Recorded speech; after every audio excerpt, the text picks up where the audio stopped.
Let's talk about organization structure. Once you have framed your strategy, you need to set up a structure to implement or execute that strategy. You need to set up the organization, and the organization has to have a certain design, certain structure. Pictorially, it is called an organization chart or an organogram where you can show your structure on a piece of paper. So the whole team that you have, your entire human resource, and how the whole team and the work is organized is the organization structure. One of the most important thing is structure follows strategy. Strategy does not follow structure. First comes strategy. Once the strategy is decided, then you design a structure and set up a structure to implement that strategy. So strategy has to come first. We will talk about some basic types of structures. The first structure, simplest structure, is the functional structure, where there is a concept of departmentation. Similar activities are grouped in one department, and there are various functions or departments like marketing department or finance department. Finance and accounts is one department or function. Marketing and sales is one department or function. Production and operations is another department or function. So finance, market, human resources, and personnel is another department or function. 3-4 basic departments: production, marketing, finance, and HR. Basic 4 departments or basic 4 functions. So similar activities are put together in one department. Grouping of activities happens, and then how many levels are there within a department, or how tall the structure is, how many layers, management layers are there, depends on the total number of people that you have, and a concept called span of control. Span of control means how many people can a supervisor or a manager effectively control, or how many, for example, how many students should be monitored by a teacher. If there are too many students, the teacher finds it difficult to give attention and control students. If there are too few, then also the teacher is not properly utilized. So there is a balance. So let us say if you decide that your one supervisor will be there for 15 workers, and if you go for 45 workers, then you will need 3 supervisors. So, and if you have too many workers, then each group of 15 will have 1 supervisors. Then of course, then there will be, let us say 15 supervisors, there will be a senior level guy to supervise those 15 in turn. So that is how the whole layering happens, based on an ideal span of control, which varies and changes. There have been attempts to make a mathematical formula also, and things have changed. Earlier there used to be a lower span of control. Now we have bigger spans of control with technology and a flatter structure. One person can monitor more people, even remotely. But it changes from time to time and depends. So span of control and departmentation or compartmentation is one important aspect in designing the structure. And the basic structure is the functional or departmental structure. Marketing department, HR department, finance department, and all that. And departments that actually, and people who actually deal with the value creation. The company exists to provide value to the customer in terms of a product or service. So the people who are directly involved in generating that value, let us say the production people and the marketing people, are the line people.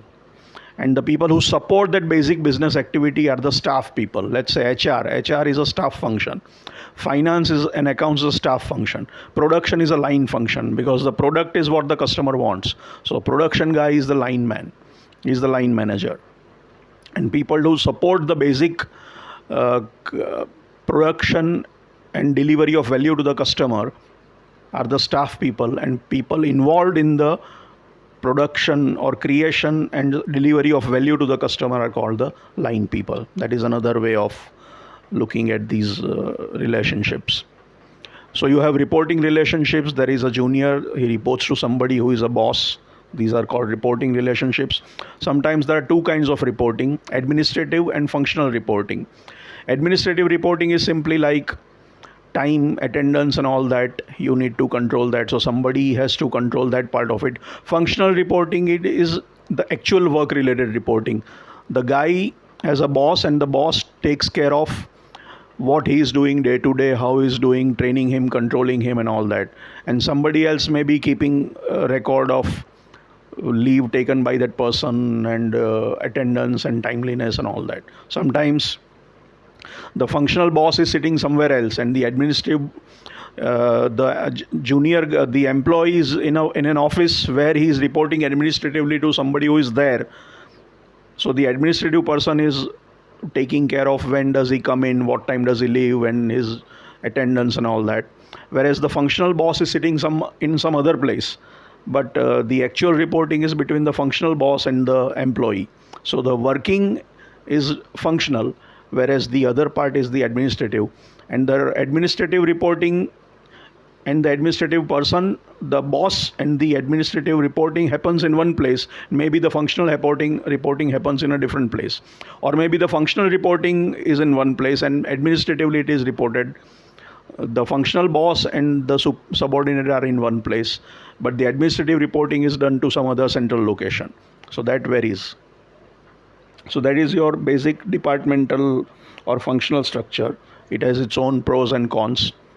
The other structure, basic structure that you have is called a product structure, or a divisional structure, or a strategic business unit structure, or a business structure. Let's say a company has got 3-4 products or 3-4 businesses. So you have, for each product you have the functions. There are major product lines. Let's say a company manufactures 2-wheelers and 4-wheelers. So there is a 2-wheeler structure, and the 2-wheeler structure has its own marketing people, finance people, HR people and operations people. And the 4-wheeler division has its own functions of marketing, HR and all that. So then there is duplication. The functional structure gets divided. Each division has its own functions. That is another way of doing it. There is duplication to some extent. In the functional structure, there is just marketing, which takes care of all the products. Whereas in a divisional structure, the product A has its own marketing team, product B has its own marketing team. So it is not centralized, it is decentralized or split up. So there is some duplication.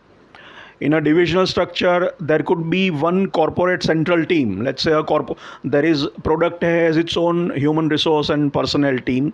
Product B has its own, but there is also a central corporate or central HR team which looks after, which is in charge of product A's HR team and product B's HR team, and both these HR teams report to the corporate HR team. So that is also a possibility where the centralized staff function is there, line and staff that we discussed earlier.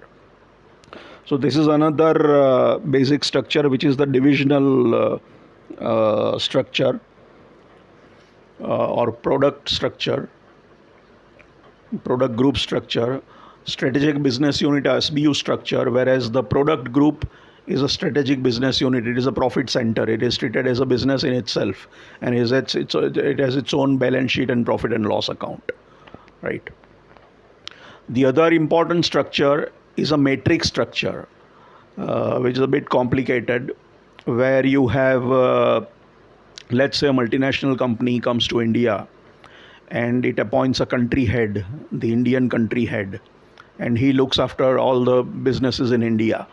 So there is a marketing guy, chief of marketing in India, and the chief of marketing in India reports to the country manager for that multinational, because he is the marketing head and he reports to the Indian boss. The Indian boss looks after everything, all the Indian operations, including marketing. So the Indian marketing head would report to the Indian country head, but the Indian marketing head would also be reporting to the central multinational marketing department, which may be in some other headquarters in a multinational headquarter, which may be in the US or some other place.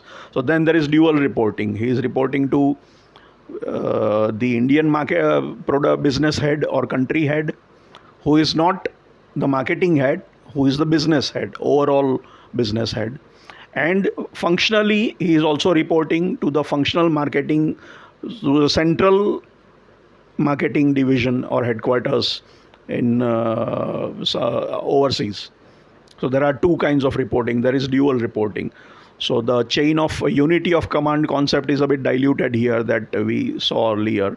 One guy has two bosses in this case. Functionally, he reports to the functional central overall chief who is sitting somewhere else, and he is also reporting, because in a particular location he is also reporting to that location head. So there is a metric structure which has got dual reporting, and it has its own pros and cons and complications. So this is the basics about the organization structure, which has to follow strategy. First there is strategy, then there is organization design or organization structure, and you put it on a piece of paper. Pictorial, it is called an organogram or an organization chart.